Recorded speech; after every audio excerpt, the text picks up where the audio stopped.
हमारे मौका मर्द बनाने के लिए किस कारण से हमें मौका बनाया है, कह सुनो।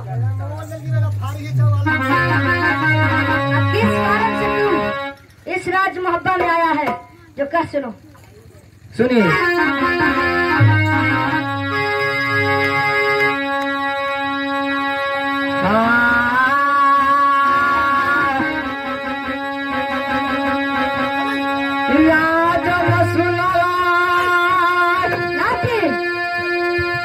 हमारी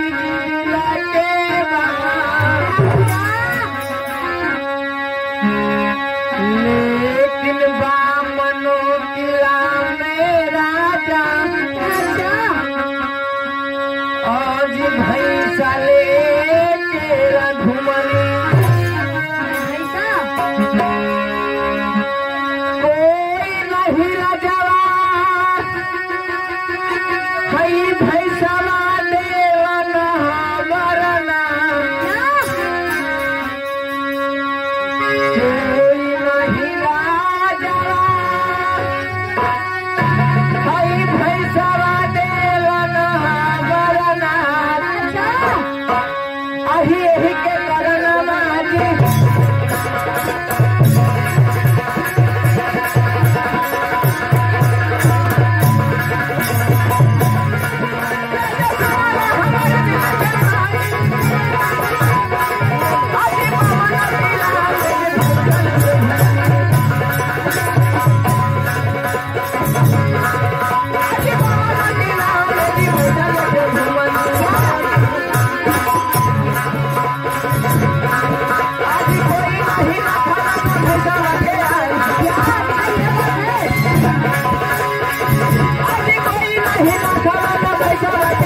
राजा, हम बामनो किला में भैंसा लेकर घूमी हूँ, लेकिन भैंसा को कोई नाच पाता नहीं, यह कारण नहीं नाच पाता है। लेकिन सुनिए,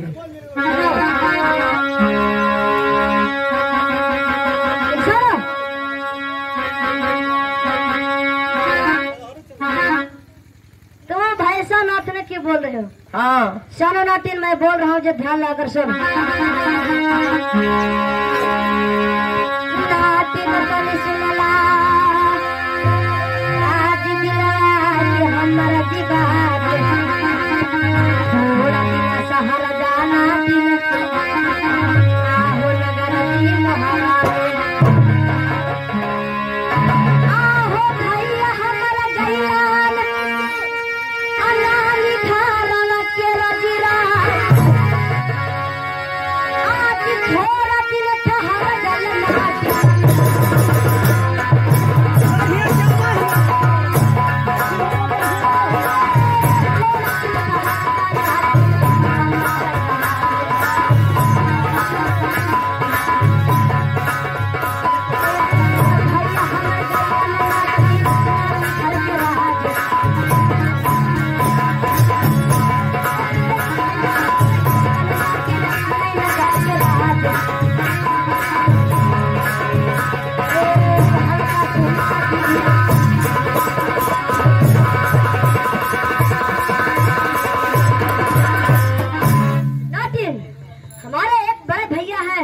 जिसका नाम इंदल है, वो अपने नानी घर नैना करके गए हैं, थोड़ा दिन ठहर जाओ तो मैं अपना भैया साहब को भैंस नथवा दूंगा। लेकिन सब अब भौजी जावा लागा बुतरा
बोल रहे हैं कि भैया जी नाथेंगे भैंसा। यह बात सुनिए, मैं बामनो किला में मैं पहले बता चुकी थी कि मैं बामनो किला में घूम चुकी थी। अच्छा, लेकिन कोई भैंसा नाथ पाया नहीं। नाथ नहीं पाया। मैं राज दिल्ली में गया। हाँ, वहाँ का राजा दिल्ली पति पृथ्वीराज चौहान है। हाँ, है ना? हाँ। उनसे भी नहीं नथाया। उनसे भी नहीं नथाया? नहीं।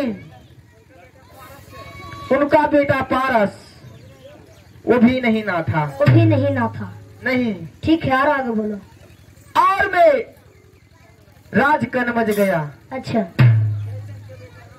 जयचंद का पुत्र राजा राणा लाखन अच्छा जो हुए, वो भी भैंसा नाथने के लिए चाहे, लेकिन उनसे भी नहीं नथाया। क्या? उनसे भी भैंसा नहीं नथाया? नहीं। हार कर कर मैं राज मुहबिया में आई, लेकिन कोई भी पुरुष लिया नहीं पैदा तो हमको भैंसा के नाथ पाएगा। इस पर ये कसम रखल है। क्या कसम रखल है?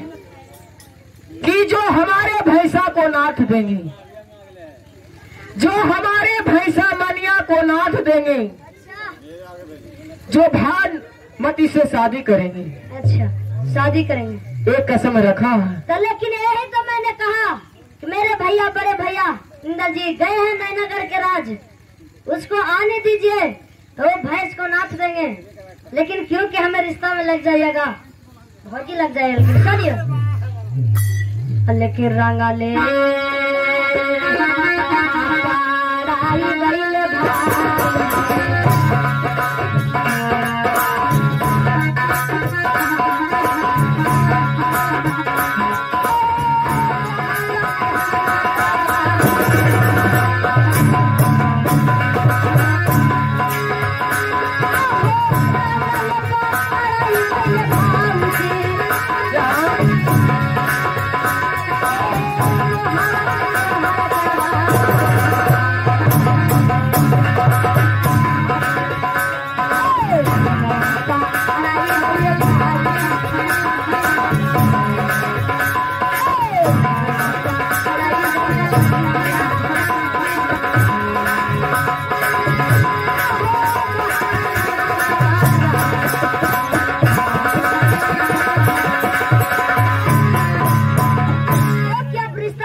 जाइएगा तो मैं रंग बस के पढ़ाऊंगा। रंग आवाज के पढ़ाएंगे। हाँ, लेकिन इस बात रहा कहाँ। लेकिन राजन सुनिए,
ये बताइए कि आप भैंसा नाथ में से इनकोर किए जाते हैं। आप कह रहे हैं कि भैंसा नाचने के क्या कारण है? हाँ, लेकिन मैं नहीं नाच सकता क्योंकि हमारा एक बड़ा भाई है, वो इंदल ही नाच सकता है। लेकिन वो तो हमारे भैया गए हुए नयागढ़ के राज, मैं कैसे नाच सकता हूँ? लेकिन सुनिए,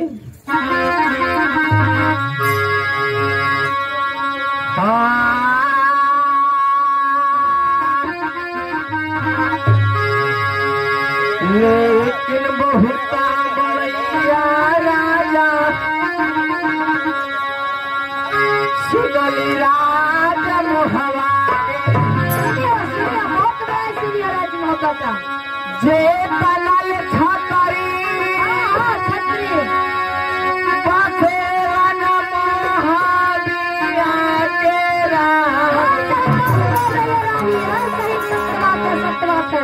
आज जितना छतरी हई बसेरन महाबिया के आज मोगल मरदवा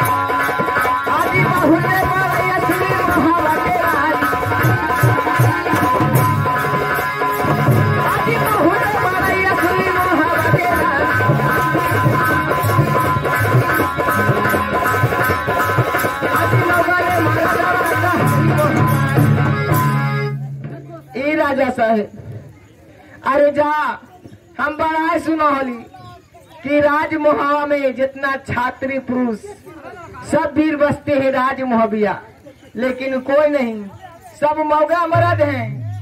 आप भी मौगा है, हमको भी मौका बना रहे हैं।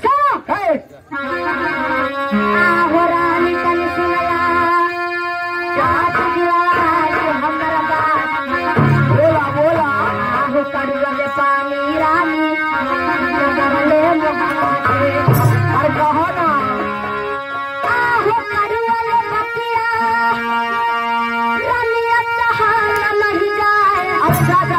मौका।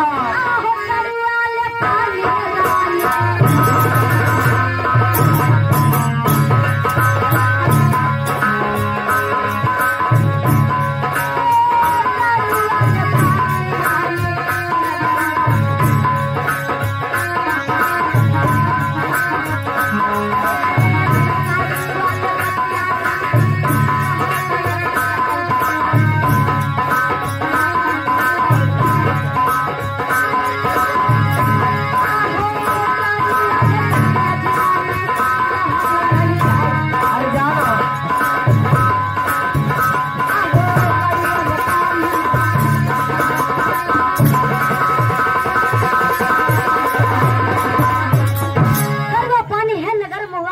कड़वा बात सहा नहीं जाए। क्या? अरे नजरिया ना हो नजरिया ना, अरे नजरिया ना हो नजरिया ना, तो कैसन माऊगा पर, तो कैसन माऊगा पर पड़ल नजरिया।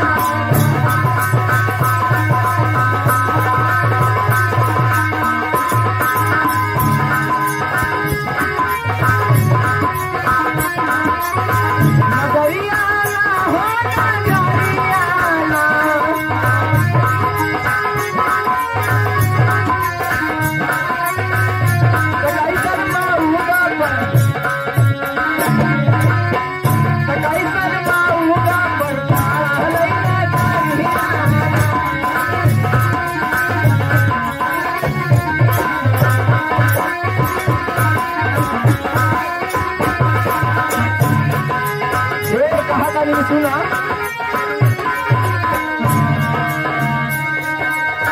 हथवा में चूड़ी करली पिछती,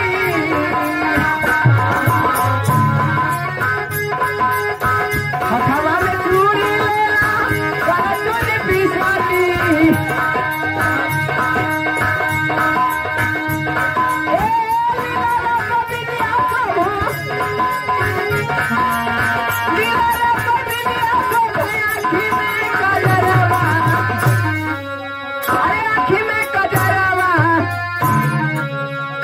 अरे हथवा में सो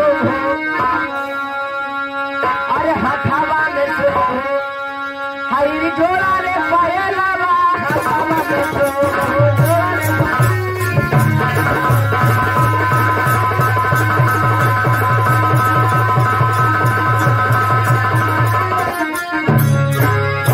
अरे जा सांप के देख ली, लेकिन गोर ने पायल पे ना आमा नीलवा पर बिंदिया साटा हमरे नहीं हो। चलो नाक में नथुनी पहना, नाक में गुलाबी आज दिला के हमारा नारी जान के छोड़ी आई रानी हो तो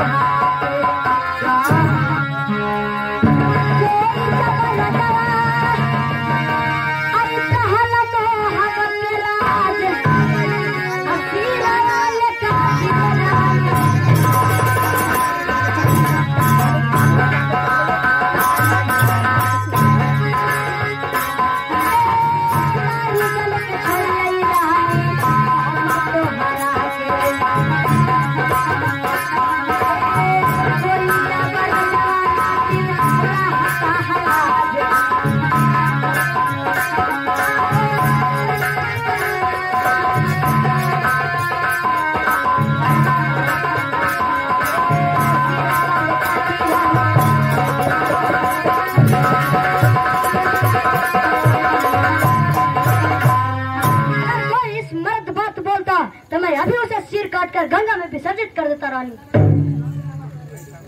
चलो क्या छातरी ले बजाई रानी नगर में महारानी का राजा आहो छातरी ले बजाई रानी नगर में महारानी। अच्छा बोला आहो हम जलो फैसला के ले बैजा बजिना आज जब खोला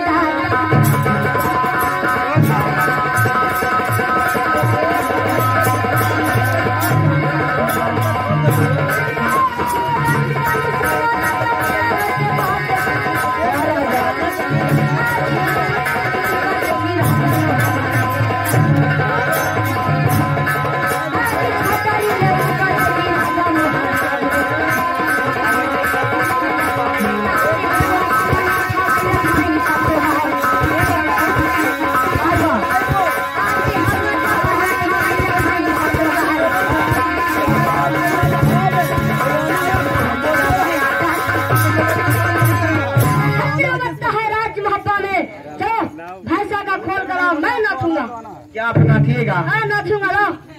ठीक है, हम भैंसा को खोल देते हैं। ठीक, खिलाओ खोल कर। ए,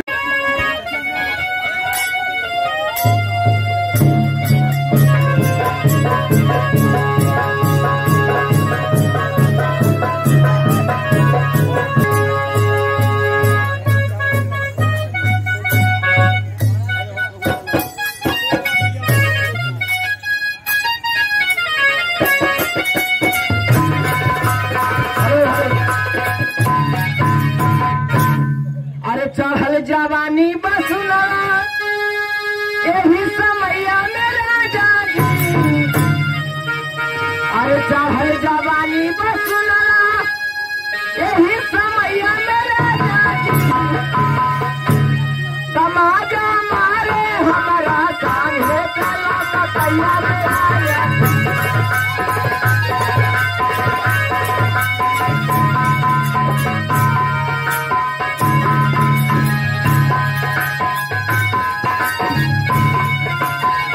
जवानी बसुला यही समैया में राजा जी। चढ़ल जवानी बसुला यही समैया में राजा जी।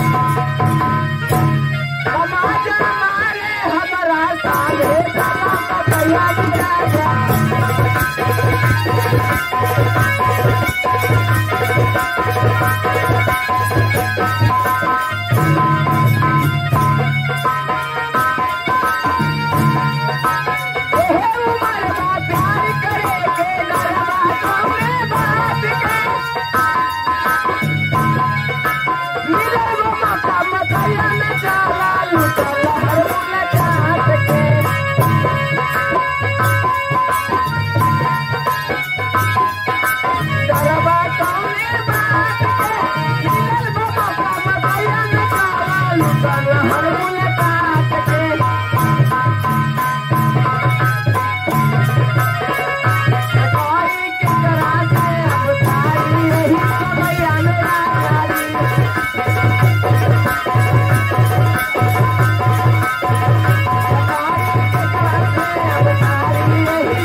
भैंसा ला दी, ये आप नाच के दिखाइए। ठीक है, भैंसा तुम नाचने के लिए कह रहे, चलो ठीक है भैंसा लाओ, मैं नाचता हूँ। हाँ हमारे मुन्ना भैया। क्या है मुन्ना भाई?